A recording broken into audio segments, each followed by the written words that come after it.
गणेशाय नमः। ओम श्री सीतारामचंद्राभ्याम नमः। श्रीमद् वाल्मीकि रामायण युद्ध कांड सर्ग 41 से 43। सर्ग 41। श्री राम का सुग्रीव को दुस्साहस से रोकना, लंका के चारों द्वीपों पर वानर सैनिकों की नियुक्ति, रामदूत अंगद का रावण के महल में पराक्रम तथा वानरों के आक्रमण से राक्षसों को भय।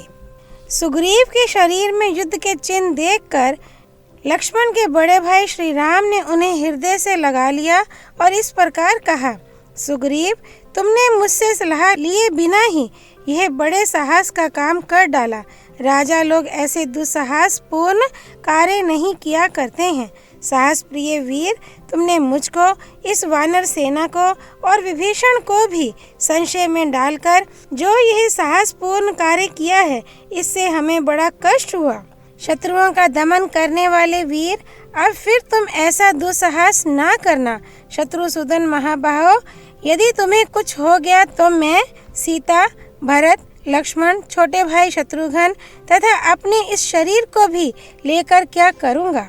महेंद्र और वरुण के समान महाबली, यद्यपि मैं तुम्हारे बल पराक्रम को जानता था, तथापि जब तक तुम यहाँ लौट कर नहीं आए थे, उससे पहले मैंने ये निश्चित विचार कर लिया था कि युद्ध में पुत्र, सेना और वाहनों सहित रावण का वध करके लंका के राज्य पर विभीषण का अभिषेक कर दूंगा और अयोध्या का राज्य भरत को देकर अपने इस शरीर को त्याग दूंगा। ऐसी बातें कहते हुए श्री राम को सुग्रीव ने यूं उत्तर दिया, वीर रघुनंदन, अपने पराक्रम का ज्ञान रखते हुए मैं आपकी भार्या का अपहरण करने वाले रावण को देखकर कैसे क्षमा कर सकता था।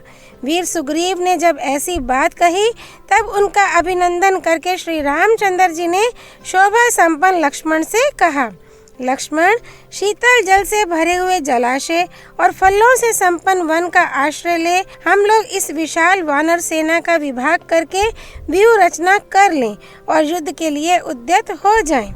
इस समय मैं लोक संहार की सूचना देने वाला भयानक अपशकुन उपस्थित देखता हूँ, जिससे सिद्ध होता है रीछों, वानरों और राक्षसों के मुख्य वीरों का संहार होगा। प्रचंड आंधी चल रही है, पृथ्वी कांपने लगी है, पर्वतों के शिखर हिलने लगे हैं और दिग्गज चित्कार करते हैं। मेघ हिंसक जीवों के समान क्रूर हो गए हैं।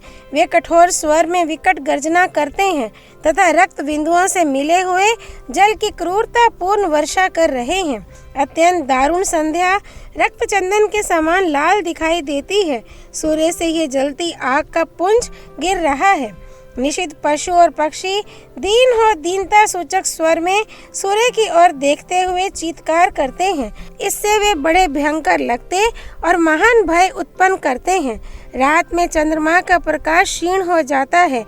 वे शीतलता की जगह संताप देते हैं। उनके किनारे का भाग काला और लाल दिखाई देता है। समस्त लोकों के संहार काल में चंद्रमा का जैसा रूप रहता है, वैसा ही इस समय भी देखा जाता है।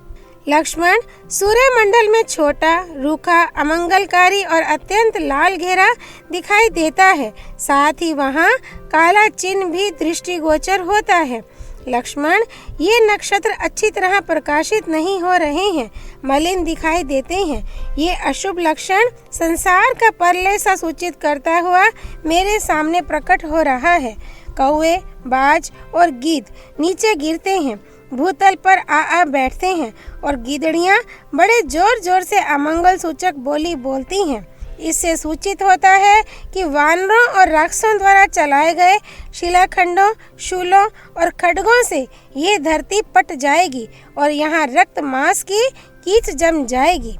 रावण के द्वारा पालित यह लंकापुरी शत्रुओं के लिए दुर्जय है, तथापि अब हम शीघ्र ही वानरों के साथ इस पर सब ओर से वेग पूर्वक आक्रमण करें। लक्ष्मण के ऐसा कहते हुए वीर महाबली श्री रामचंद्र जी उस पर्वत शिखर से तत्काल नीचे उतर आए। उस पर्वत से उतरकर धर्मात्मा श्री रघुनाथ जी ने अपनी सेना का निरीक्षण किया, जो शत्रुओं के लिए अत्यंत दुर्जय थी। फिर सुग्रीव की सहायता से कपिराज की उस विशाल सेना को सुसज्जित करके समय का ज्ञान रखने वाले श्री राम ने ज्योतिष शास्त्रोक्त शुभ समय में उसे युद्ध के लिए कूच करने की आज्ञा दी। तदनंतर महाबाहु धनुर्धर श्री रघुनाथ जी उस विशाल सेना के साथ शुभ मुहूर्त में आगे आगे लंकापुरी की ओर प्रस्थित हुए। उस समय विभीषण, सुग्रीव, हनुमान, ऋक्षराज, जाम्बवान, नल, नील तथा लक्ष्मण उनके पीछे पीछे चले। तत्पश्चात रीछों और वानरों की वह विशाल सेना बहुत बड़ी भूमि को आच्छादित करके श्री रघुनाथ जी के पीछे पीछे चली। शत्रुओं को आगे बढ़ने से रोकने वाले हाथी के समान विशालकाय वानरों ने सैकड़ों शैल शिखरों और बड़े बड़े वृक्षों को हाथ में ले रखा था। शत्रुओं का दमन करने वाले वे दोनों भाई श्री राम और लक्ष्मण थोड़ी ही देर में लंकापुरी के पास पहुंच गए। वह रमणीय ध्वजा पताकाओं से अलंकृत थी। अनेकानेक उद्यान और वन उसकी शोभा बढ़ा रहे थे। उसके चारों ओर बड़ा ही अद्भुत और ऊंचा परकोटा था। उस परकोटे से मिला हुआ ही नगर का सदर फाटक था। उन परकोटों के कारण लंकापुरी में पहुंचना किसी के लिए भी अत्यंत कठिन था। यद्यपि देवताओं के लिए भी लंका पर आक्रमण करना कठिन काम था, तो भी श्री राम की आज्ञा से प्रेरित हो वानर यथास्थान रहकर उस पुरी पर घेरा डालकर उसके भीतर प्रवेश करने लगे। लंका का उत्तर द्वार पर्वत शिखर के समान ऊंचा था। श्री राम और लक्ष्मण ने धनुष हाथ में लेकर उसका मार्ग रोक लिया और वहीं रहकर वे अपनी सेना की रक्षा करने लगे। दशरथ नंदन वीर श्री राम लक्ष्मण को साथ ले रावण पालित लंकापुरी के पास जा उत्तर द्वार पर पहुंचकर जहां स्वयं रावण खड़ा था वहीं डट गए। श्री राम के सिवा दूसरा कोई उस द्वार पर अपने सैनिकों की रक्षा करने में समर्थ नहीं हो सकता था। अस्त्र शस्त्रधारी भयंकर राक्षसों द्वारा सब ओर से सुरक्षित उस भयानक द्वार पर रावण उसी तरह खड़ा था जैसे वरुण देवता समुद्र में अधिष्ठित होते हैं। वह उत्तर द्वार अल्प बलशाली पुरुषों के मन में उसी प्रकार भय उत्पन्न करता था जैसे दानवों द्वारा सुरक्षित पाताल भयदायक जान पड़ता है। उस द्वार के भीतर योद्धाओं के बहुत से भांति भांति के अस्त्र शस्त्र और कवच रखे गए थे, जिन्हें भगवान श्री राम ने देखा। वानर सेनापति पराक्रमी नील, महेंद्र और द्विविद के साथ लंका के पूर्व द्वार पर जाकर डट गए। महाबली अंगद ने ऋषभ, ग्वाक्ष, गज और गवय के साथ दक्षिण द्वार पर अधिकार जमा लिया। परमार्थी, प्रघस तथा अन्य वानर वीरों के साथ बलवान कपिश्रेष्ठ हनुमान ने पश्चिम द्वार का मार्ग रोक लिया। उत्तर और पश्चिम के मध्य भाग में वायव्य कोण में जो राक्षस सेना की छावनी थी, उस पर गरुड़ और वाजु के समान वेगशाली श्रेष्ठ वानर वीरों के साथ सुग्रीव ने आक्रमण किया। जहां वानर राज सुग्रीव थे, वहां वानरों के 36 करोड़ विख्यात युद्धपति राक्षसों को पीड़ा देते हुए उपस्थित रहते थे। श्री राम की आज्ञा से विभीषण सहित लक्ष्मण ने लंका के प्रत्येक द्वार पर 1-1 करोड़ वानरों को नियुक्त कर दिया। सुषेण और जाम्बवान बहुत सी सेना के साथ श्री रामचंद्र जी के पीछे थोड़ी ही दूर पर रहकर बीच के मोर्चे की रक्षा करते रहे। वे वानर सिंह बाघों के समान बड़े बड़े दाढ़ों से युक्त थे। वे हर्ष और उत्साह में भरकर हाथों में वृक्ष और पर्वत शिखर लिए युद्ध के लिए डट गए। सभी वानरों की पूंछें क्रोध के कारण अस्वाभाविक रूप से हिल रही थीं। दाढ़ें और नख ही उन सब के आयुध थे। उन सब के मुख आदि अंगों पर क्रोध रूप विकार के विचित्र चिन्ह परिलक्षित होते थे तथा सबके मुख विकट एवं विकराल दिखाई देते थे। इनमें से किन्हीं वानरों में 10 हाथियों का बल था, कोई उनसे भी 10 गुने अधिक बलवान थे तथा किन्हीं में 1000 हाथियों के समान बल था। किन्हीं में 10,000 हाथियों की शक्ति थी, कोई इनसे भी 100 गुने बलवान थे तथा अन्य बहुतेरे वानर युद्धपतियों में तो बल का परिमाण ही नहीं था, वे असीम बलशाली थे। वहां उन वानर सेनाओं का टिड्डी दल के उद्गम के समान अद्भुत एवं विचित्र समागम हुआ। लंका में उछल उछल कर आते हुए वानरों से आकाश भर गया था और पुरी में प्रवेश करके खड़े हुए कपि समूहों से वहां की सारी पृथ्वी आच्छादित हो गई थी। रीछों और वानरों की 1 करोड़ सेना तो लंका के चारों द्वारों पर आकर डटी थी और अन्य सैनिक सब और युद्ध के लिए चले गए थे। समस्त वानरों ने चारों ओर से उस त्रिकूट पर्वत को, जिस पर लंका बसी थी, घेर लिया था। सहस्त्र अयुत 1 करोड़ वानर तो उस पुरी में सभी द्वारों पर लड़ती हुई सेना का समाचार लेने के लिए नगर में सब ओर घूमते रहते थे। हाथों में वृक्ष लिए बलवान वानरों द्वारा सब ओर से घिरी हुई लंका में वायुओं के लिए भी प्रवेश पाना कठिन हो गया था। मेघ के समान काले एवं भयंकर तथा इंद्र तुल्य पराक्रमी वानरों द्वारा सहसा पीड़ित होने के कारण राक्षसों को बड़ा विस्मय हुआ। जैसे सेतु को विदीर्ण कर अथवा मर्यादा को तोड़कर बहने वाले समुद्र के जल का महान शब्द होता है, उसी प्रकार वहां आक्रमण करती हुई विशाल वानर सेना का महान कोलाहल हो रहा था।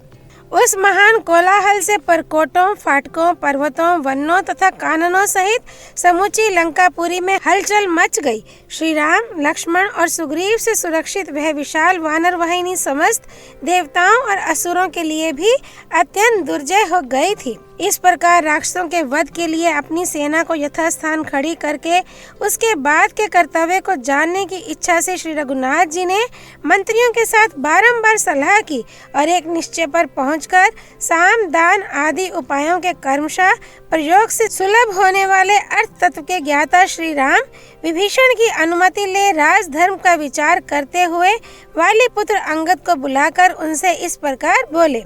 स्वामी, कपिपर्वत दशमुख रावण राज्य लक्ष्मी से भ्रष्ट हो गया। अब उसका ऐश्वर्य समाप्त हो चला। वह मरना ही चाहता है, इसलिए उसकी चेतना विचार शक्ति नष्ट हो गई है।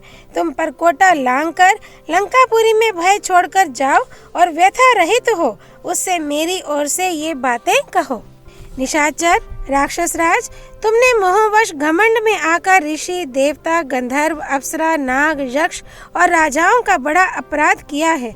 ब्रह्मा जी का वरदान पाकर तुम्हें जो अभिमान हो गया था, निश्चय ही उसके नष्ट होने का अब समय आ गया है।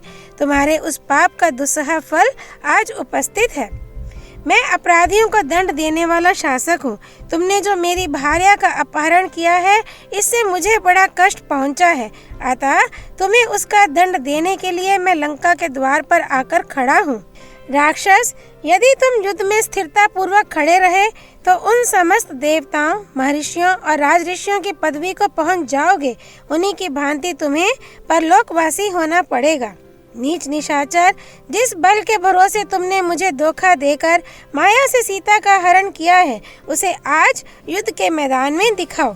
यदि तुम मिथिलेश कुमारी को लेकर मेरी शरण में नहीं आए तो मैं अपने तीखे बाणों द्वारा इस संसार को राक्षसों से सूना कर दूंगा। राक्षसों में श्रेष्ठ ये श्रीमान धर्मात्मा विभीषण भी मेरे साथ यहाँ आए हैं। निश्चय ही लंका का निष्कंटक राज्य इन्हें ही प्राप्त होगा। तुम पापी हो, तुम्हें अपने स्वरूप का ज्ञान नहीं है और तुम्हारे संगी साथी भी मूर्ख हैं। अतः इस प्रकार अधर्म पूर्वक अब तुम एक क्षण भी इस राज्य को नहीं भोग सकोगे। राक्षस, शूरता का आश्रय ले धैर्य धारण करके मेरे साथ युद्ध करो।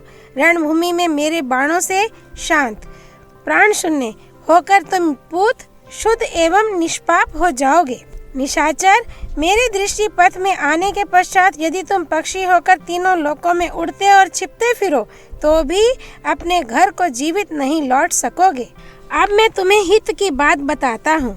तुम अपना श्राद्ध कर डालो, परलोक में सुख देने वाले दान पुण्य कर लो और लंका को जी भरकर देख लो, क्योंकि तुम्हारा जीवन मेरे अधीन हो चुका है। अनायास ही महान कर्म करने वाले भगवान श्री राम के ऐसा कहने पर तारा कुमार अंगद मूर्तिमान अग्नि की भांति आकाश मार्ग से चल दिए। श्रीमान अंगद एक ही मुहूर्त में परकोटा लांघकर रावण के राजभवन में जा पहुँचे। वहाँ उन्होंने मंत्रियों के साथ शांत भाव से बैठे हुए रावण को देखा। वानर श्रेष्ठ अंगद सोने के बाजूबंद पहने हुए थे और प्रज्वलित अग्नि के समान प्रकाशित हो रहे थे। वे रावण के निकट पहुंचकर खड़े हो गए। उन्होंने पहले अपना परिचय दिया और मंत्रियों सहित रावण को श्री रामचंद्र जी की कही हुई सारी उत्तम बातें ज्यों की त्यों सुना दी। ना तो एक भी शब्द कम किया और ना बढ़ाया। वे बोले, मैं अनायास ही बड़े बड़े उत्तम कर्म करने वाले कौशल नरेश महाराज श्री राम का दूत और वाली का पुत्र अंगद हूँ। संभव है कभी मेरा नाम भी तुम्हारे कानों में पड़ा हो। माता कौशल्या का आनंद बढ़ाने वाले रघुकुल तिलक श्री राम ने तुम्हारे लिए यह संदेश दिया है, निशंस रावण, जरा मर्द बनो और घर से बाहर निकलकर युद्ध में मेरा सामना करो। मैं मंत्री, पुत्र और बंधु बांधवों सहित तुम्हारा वध करूंगा, क्योंकि तुम्हारे मारे जाने से तीनों लोकों के प्राणी निर्भय हो जाएंगे। तुम देवता, दानव, यक्ष, गंधर्व, नाग और राक्षस सभी के शत्रु हो। ऋषियों के लिए तो कंटक रूप ही हो। अतः आज मैं तुम्हें उखाड़ फेंकूंगा। अतः यदि तुम मेरे चरणों में गिरकर आदर पूर्वक सीता को नहीं लौटाओगे तो मेरे हाथ से मारे जाओगे, और तुम्हारे मारे जाने पर लंका का सारा ऐश्वर्य विभीषण को प्राप्त होगा। वानर शिरोमणि अंगद के ऐसे कठोर वचन कहने पर निशाचर गणों का राजा रावण अत्यंत आमर्ष से भर गया। रोष से भरे हुए रावण ने उस समय अपने मंत्रियों से बार बार कहा, पकड़ लो इस दुर्बुद्धि वानर को और मार डालो। रावण की यह बात सुनकर 4 भयंकर निशाचरों ने प्रज्वलित अग्नि के समान तेजस्वी अंगद को पकड़ लिया। आत्म बल से संपन्न तारा कुमार अंगद ने उस समय राक्षसों को अपना बल दिखाने के लिए स्वयं ही अपने आप को पकड़ा दिया। फिर वे पक्षियों की तरह अपनी दोनों भुजाओं से जकड़े हुए उन 4 राक्षसों को लिए दिए ही उछले और उस महल की छत पर, जो पर्वत शिखर के समान ऊंची थी, चढ़ गए। उनके उछलने के वेग से झटका खाकर वे सब राक्षस राज रावण के देखते देखते पृथ्वी पर गिर पड़े। तदनंतर प्रतापी वाली कुमार अंगद राक्षस राज के उस महल की चोटी पर, जो पर्वत शिखर के समान ऊंची थी, पैर पटकते हुए घूमने लगे। उनके पैरों से आक्रांत होकर वह छत रावण के देखते देखते फट गई, ठीक उसी तरह जैसे पूर्व काल में वज्र के आघात से हिमालय का शिखर विदीर्ण हो गया था। इस प्रकार महल की छत तोड़कर उन्होंने अपना नाम सुनाते हुए बड़े जोर से सिंहनाद किया और वे आकाश मार्ग से उड़ चले। राक्षसों को पीड़ा देते और समस्त वानरों का हर्ष बढ़ाते हुए वे वानर सेना के बीच श्री रामचंद्र जी के पास लौट आए। अपने महल के टूटने से रावण को बड़ा क्रोध हुआ, परंतु विनाश की घड़ी आई देख वह लंबी सांस छोड़ने लगा। इधर श्री रामचंद्र जी हर्ष से भरकर गर्जना करते हुए बहुसंख्यक वानरों से घिरे रहकर युद्ध के लिए ही डटे रहे। वे अपने शत्रु का वध करना चाहते थे। इसी समय पर्वत शिखर के समान विशालकाय महापराक्रमी दुर्जय वानर वीर सुषेण ने इच्छानुसार रूप धारण करने वाले बहुसंख्यक वानरों के साथ लंका के सभी दरवाजों को काबू में कर लिया और सुग्रीव की आज्ञा के अनुसार वे अपने सैनिकों की रक्षा करने एवं सभी द्वारों का समाचार जानने के लिए बारी बारी से उन सब पर विचरने लगे, जैसे चंद्रमा क्रमशः सब नक्षत्रों पर गमन करते हैं। लंका पर घेरा डालकर समुद्र तक फैले हुए उन वनवासी वानरों की 100 अक्षौहिणी सेनाओं को देख राक्षसों को बड़ा विस्मय हुआ। बहुत से निशाचर भयभीत हो गए तथा अन्य कितने ही राक्षस सम्रांगण में हर्ष और उत्साह से भर गए। उस समय लंका की 4 दीवारी और खाई सारी की सारी वानरों से व्याप्त हो रही थी। इस तरह राक्षसों ने 4 दीवारी को जब वानराकार हुई देखा, तब वे दीन, दुखी और भयभीत हो हाहाकार करने लगे। वह महाभीषण कोलाहल आरंभ होने पर राक्षस राज रावण के योद्धा निशाचर बड़े बड़े आयुध हाथों में लेकर परले काल की प्रचंड वायु के समान सब और विचरने लगे। श्री वाल्मीकि निर्मित आश्रमण आदि काव्य के युद्ध कांड में 41वां सर्ग पूरा हुआ। सर्ग 42 लंका पर वानरों की चढ़ाई तथा राक्षसों के साथ उनका घोर युद्ध। तदनंतर उन राक्षसों ने रावण के महल में जाकर यह निवेदन किया कि वानरों के साथ श्री राम ने लंकापुरी को चारों ओर से घेर लिया है। लंका के घेरे जाने की बात सुनकर रावण को बड़ा क्रोध हुआ और वह नगर की रक्षा का पहले से भी दुगना प्रबंध करके महल की अटारी पर चढ़ गया। वहीं से उसने देखा कि पर्वत, वन और काननों सहित सारी लंका सब ओर से असंख्य युद्धाभिलाषी वानरों द्वारा घिरी हुई है। इस प्रकार समस्त वानरों से आच्छादित वसुधा को कपिल वर्ण की हुई देख वह इस चिंता में पड़ गया कि इन सब का विनाश कैसे होगा। बहुत देर तक चिंता करने के पश्चात धैर्य धारण करके विशाल नेत्रों वाले रावण ने श्री राम और वानर सेनाओं की ओर पुनः देखा। इधर श्री रामचंद्र जी अपनी सेना के साथ प्रसन्नता पूर्वक आगे बढ़े। उन्होंने देखा लंका सब ओर से राक्षसों द्वारा आवृत और सुरक्षित है। विचित्र ध्वजा पताकाओं से अलंकृत लंकापुरी को देखकर दशरथ नंदन श्री राम व्यथित चित्त से मन ही मन सीता का स्मरण करने लगे। हाय, वह मृग शावक नयनी जनक नंदिनी सीता यही मेरे लिए शोक संतप्त हो पीड़ा सहन करती है और पृथ्वी की वेदी पर सोती है। सुनता हूँ बहुत दुर्बल हो गई है। इस प्रकार राक्षसियों द्वारा पीड़ित विधेय नंदिनी का बारंबार चिंतन करते हुए धर्मात्मा श्री राम ने तत्काल वानरों को शत्रुभूत राक्षसों का वध करने के लिए आज्ञा दी। अक्लिष्ट कर्मा श्री राम के इस प्रकार आज्ञा देते ही आगे बढ़ने के लिए परस्पर होड़ सी लगाने वाले वानरों ने अपने सिंहनाद से वहां की धरती और आकाश को गुंजा दिया। वे समस्त वानर युद्धपति अपने मन में ये निश्चय किए खड़े थे कि हम लोग पर्वत शिखरों की वर्षा करके लंका के महलों को चूर चूर कर देंगे अथवा मुक्कों से ही मार मार कर ढहा देंगे। वे वानर सेनापति पर्वतों के बड़े बड़े शिखर उठाकर और नाना प्रकार के वृक्षों को उखाड़कर प्रहार करने के लिए खड़े थे।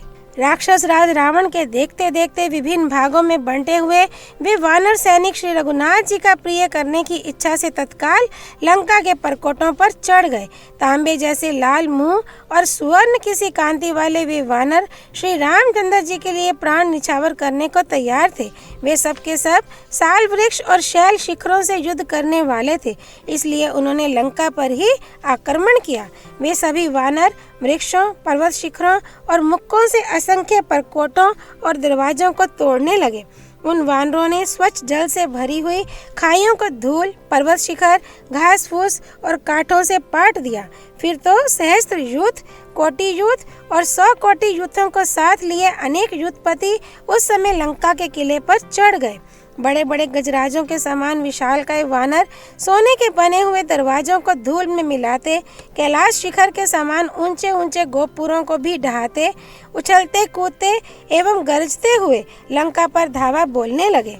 अत्यंत बलशाली श्री रामचंद्र जी की जय हो, महाबली लक्ष्मण की जय हो और श्री रघुनाथ जी के द्वारा सुरक्षित राजा सुग्रीव की भी जय हो, ऐसी घोषणा करते और गरजते हुए इच्छानुसार रूप धारण करने वाले वानर लंका के परकोटे पर टूट पड़े। इसी समय वीर बाहु, सुबाहु, नल और पन्नस ये वानर युद्धपति लंका के परकोटे पर चढ़कर बैठ गए और उसी बीच में उन्होंने वहां अपनी सेना का पड़ाव डाल दिया। बलवान कुमुद विजयश्री से सुशोभित होने वाले 10 करोड़ वानरों के साथ ईशान कोण में रहकर लंका के पूर्व द्वार को घेरकर खड़ा हो गया। उसी की सहायता के लिए अन्य वानरों के साथ महाबाहु पन्नस और प्रघस भी आकर डट गए। वीर शतबली ने आग्नेय कोण में स्थित हो दक्षिण द्वार पर आकर 20 करोड़ वानरों के साथ उसे घेर लिया और वहीं पड़ाव डाल दिया। तारा के बलवान पिता सुषेण नैऋत्य कोण में स्थित हो कोटि कोटि वानरों के साथ पश्चिम द्वार पर आक्रमण करके उसे घेर कर खड़े हो गए। सुमित्रा कुमार लक्ष्मण सहित महाबलवान श्री राम तथा वानरराज सुग्रीव पूर्व वर्णन के अनुसार वायव्य कोण में स्थित हो उत्तर द्वारवर्ती श्री राम की सहायता करते थे। लंगूर जाति के विशालकाय महापराक्रमी वानर गवाक्ष जो देखने में बड़े भयंकर थे 1 करोड़ वानरों के साथ श्री रामचंद्र जी के एक बगल में खड़े हो गए। इसी तरह महाबली शत्रुसूदन ऋक्षराज धूम्र 1 करोड़ भयानक क्रोधी रीछों को साथ लेकर श्री रामचंद्र जी के दूसरी ओर खड़े हुए। कवच आदि से सुसज्जित महान पराक्रमी विभीषण हाथ में गदा लिए अपने सावधान मंत्रियों के साथ वहीं आकर डट गए जहां महाबली श्री राम विद्यमान थे। गज, गवाक्ष, गवय, शरभ और गंधमादन सब और घूम घूम कर वानर सेना की रक्षा करने लगे। इसी समय अत्यंत क्रोध से भरे हुए राक्षस राज रावण ने अपनी सारी सेना को तुरंत ही बाहर निकलने की आज्ञा दी। रावण के मुख से बाहर निकलने का आदेश सुनते ही राक्षसों ने सहसा बड़ी भयानक गर्जना की। फिर तो राक्षसों के यहाँ जिनके मुख भाग चंद्रमा के समान उज्जवल थे और जो सोने के डंडे से बजाए या पीटे जाते थे वे बहुत से धौंसे एक साथ बज उठे। साथ ही भयानक राक्षसों के मुख की वायु से पूरित हो लाखों गंभीर घोष वाले शंख बजने लगे।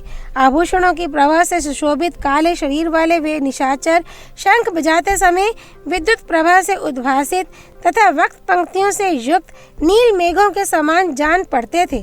तदनंतर रावण की प्रेरणा से उसके सैनिक बड़े हर्ष के साथ युद्ध के लिए निकलने लगे, मानो परले काल में महान मेघों के जल से भरे जाते हुए समुद्र के वेग आगे बढ़ रहे हों।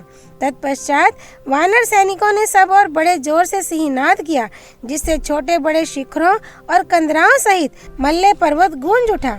इस प्रकार हाथियों के चिंगाड़ने, घोड़ों के हिनहिनाने, रथों के पहियों की घरघराहट एवं राक्षसों के मुख से प्रकट हुई आवाज के साथ ही शंख और दुंदुभियों के शब्द तथा वेगवान वानरों के निनाद से पृथ्वी, आकाश और समुद्र निनादित हो उठे।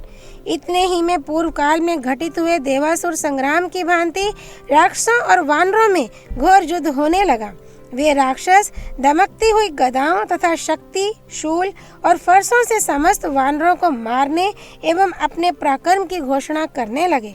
उसी प्रकार वेगशाली विशालकाय वानर भी राक्षसों पर बड़े बड़े वृक्षों, पर्वत शिखरों, नखों और दांतों से चोट करने लगे।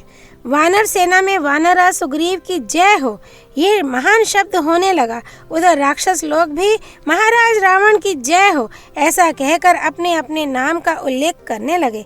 दूसरे बहुत से भयानक राक्षस जो परकोटे पर चढ़े हुए थे, पृथ्वी पर खड़े हुए वानरों को भिंदी पालों और शूलों से विदीर्ण करने लगे।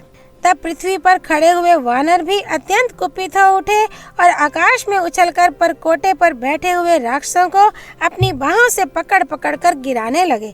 इस प्रकार राक्षसों और वानरों में बड़ा ही अद्भुत घमासान युद्ध हुआ, जिससे वहां रक्त और मांस की कीच जम गई।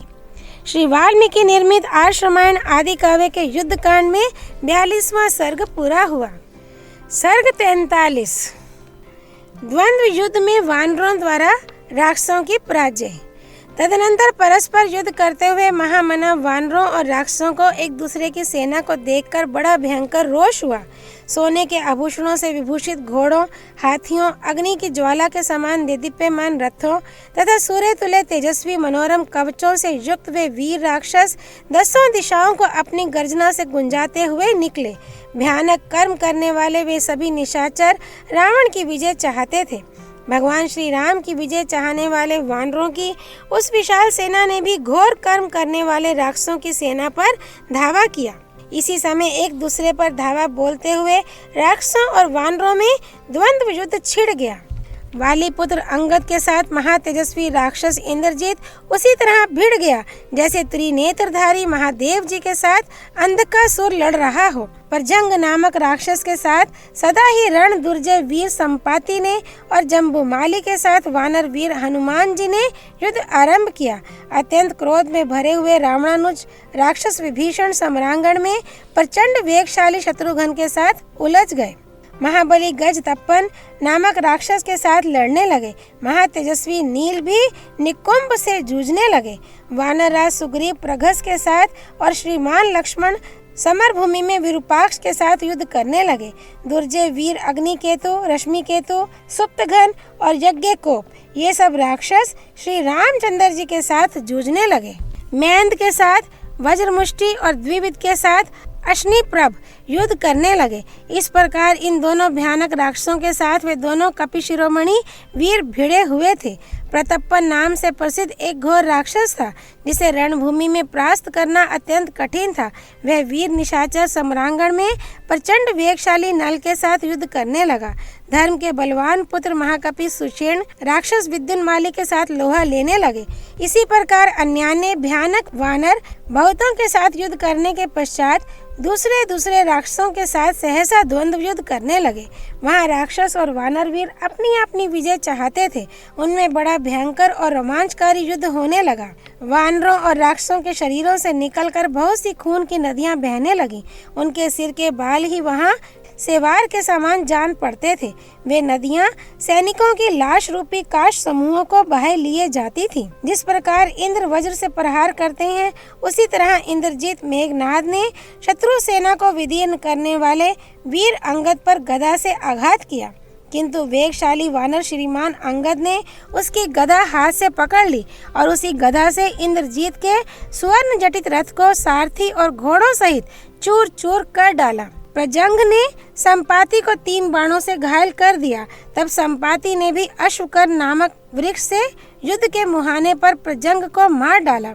महाबली जम्बूमाली रथ पर बैठा हुआ था। उसने कुपित होकर सम्रांगण में एक रथ शक्ति के द्वारा हनुमान जी की छाती पर चोट की, परंतु पवन नंदन हनुमान उछलकर उसके उस रथ पर चढ़ गए और तुरंत ही थप्पड़ से मारकर उन्होंने उस राक्षस के साथ ही उस रथ को भी चौपट कर दिया।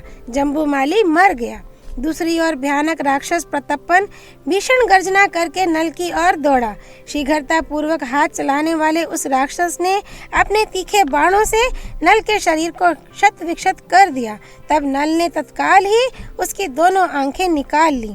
उधर राक्षस प्रघस वानर सेना को काल का ग्रास बना रहा था। ये देख वानर राज सुग्रीव ने सप्तपर्ण नामक वृक्ष से उसे वेग पूर्वक मार गिराया। लक्ष्मण ने पहले बाणों की वर्षा करके भयंकर दृष्टि वाले राक्षस विरूपाक्ष को बहुत पीड़ा दी, फिर एक बाण से मारकर उसे मौत के घाट उतार दिया। अग्निकेतु, दुर्जय रश्मि केतु, सुप्तघन और यज्ञकोप नामक राक्षसों ने श्री रामचंद्र जी को अपने बाणों से घायल कर दिया। तब श्री राम ने कुपित हो अग्निशिखा के समान भयंकर बाणों द्वारा सम्रांगण में उन चारों के सिर काट लिए। उस युद्ध स्थल में मैंद ने वज्र मुष्टि पर मुक्के का प्रहार किया, जिससे वह रथ और घोड़ों सहित उसी तरह पृथ्वी पर गिर पड़ा मानो देवताओं का विमान धराशायी हो गया हो। निकुंभ ने काले कोयले के समूह की भांति नील वर्ण वाले नील को रण क्षेत्र में अपने पहने बाणों द्वारा उसी तरह छिन्न भिन्न कर दिया, जैसे सूर्यदेव अपनी प्रचंड किरणों द्वारा बादलों को फाड़ देते हैं। परंतु शीघ्रता पूर्वक हाथ चलाने वाले उस निशाचर ने सम्रांगण में नील को पुनः 100 बाणों से घायल कर दिया। ऐसा करके निकुंभ जोर जोर से हंसने लगा। ये देख नील ने उसी के रथ के पहिए से युद्ध स्थल में निकुंभ तथा उसके सारथी का उसी तरह सिर काट लिया, जैसे भगवान विष्णु संग्राम भूमि में अपने चक्र से दैत्यों के मस्तक उड़ा देते हैं। द्विविध का स्पर्श वज्र और अश्नि के समान दुस्सह था। उन्होंने सब राक्षसों के देखते देखते अश्निप्रभ नामक निशाचर पर एक पर्वत शिखर से प्रहार किया। तब अश्निप्रभ ने युद्ध स्थल में वृक्ष लेकर युद्ध करने वाले वानरराज द्विविध को वज्रतुल्य तेजस्वी बाणों द्वारा घायल कर दिया। द्विविध का सारा शरीर बाणों से क्षत विक्षत हो गया था। इससे उन्हें बड़ा क्रोध हुआ और उन्होंने 1 साल वृक्ष से रथ और घोड़ों सहित अश्निप्रभ को मार गिराया। रथ पर बैठे हुए विद्युन्माली ने अपने सुवर्ण भूषित बाणों द्वारा सुषेण को बारंबार घायल किया। फिर वह जोर जोर से गर्जना करने लगा। उसे रथ पर बैठा देख वानर शिरोमणि सुषेण ने एक विशाल पर्वत शिखर चलाकर उसके रथ को शीघ्र ही चूर चूर कर डाला। निशाचर विद्युन्माली तुरंत ही बड़ी फुर्ती के साथ रथ से नीचे कूद पड़ा और हाथ में गदा लेकर पृथ्वी पर खड़ा हो गया। तदनंतर क्रोध से भरे हुए वानर शिरोमणि सुषेण एक बहुत बड़ी शिला लेकर उस निशाचर की ओर दौड़े। कपि श्रेष्ठ सुषेण को आक्रमण करते देख निशाचर विद्युन्माली ने तत्काल ही गदा से उनकी छाती पर प्रहार किया। गदा के उस भीषण प्रहार की कुछ भी परवाह न करके वानर पर्वत सुषेण ने उसी पहले वाली शिला को चुपचाप उठा लिया और उस महासमर में उसे विद्युन्माली की छाती पर दे मारा। शिला के प्रहार से घायल हुए निशाचर विद्युन्माली की छाती चूर चूर हो गई और वह प्राण शून्य होकर पृथ्वी पर गिर पड़ा।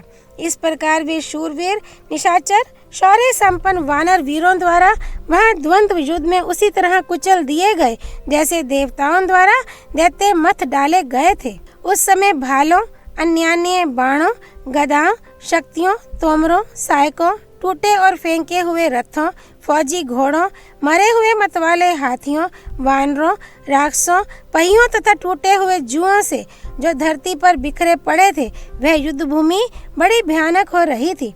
गीदड़ों के समुदाय वहां सब और विचर रहे थे। देवासुर संग्राम के समान उस भयानक मार काट में वानरों और राक्षसों के कबंध मस्तक रहित धड़ संपूर्ण दिशाओं में उछल रहे थे। उस समय उन वानर शिरोमणियों द्वारा मारे जाते हुए निशाचर रक्त की गंध से मतवाले हो रहे थे। वे सूर्य के अस्त होने की प्रतीक्षा करते हुए पुनः बड़े वेग से घमासान युद्ध में तत्पर हो गए। श्री वाल्मीकि निर्मित आर्ष रामायण आदि काव्य के युद्ध कांड में 43वां सर्ग पूरा हुआ। सियापति रामचंद्र की जय। राम भक्त श्री हनुमान जी की जय। राम जन्मभूमि अयोध्यापुरी धाम की जय। सरयू नदी की जय। माँ गौरीपति देवों के देव महादेव भगवान शिव शंकर की जय। श्रीमद् वाल्मीकि रामायण की जय। महर्षि वाल्मीकि मुनि की जय। श्री हरि अर्पणमस्तु।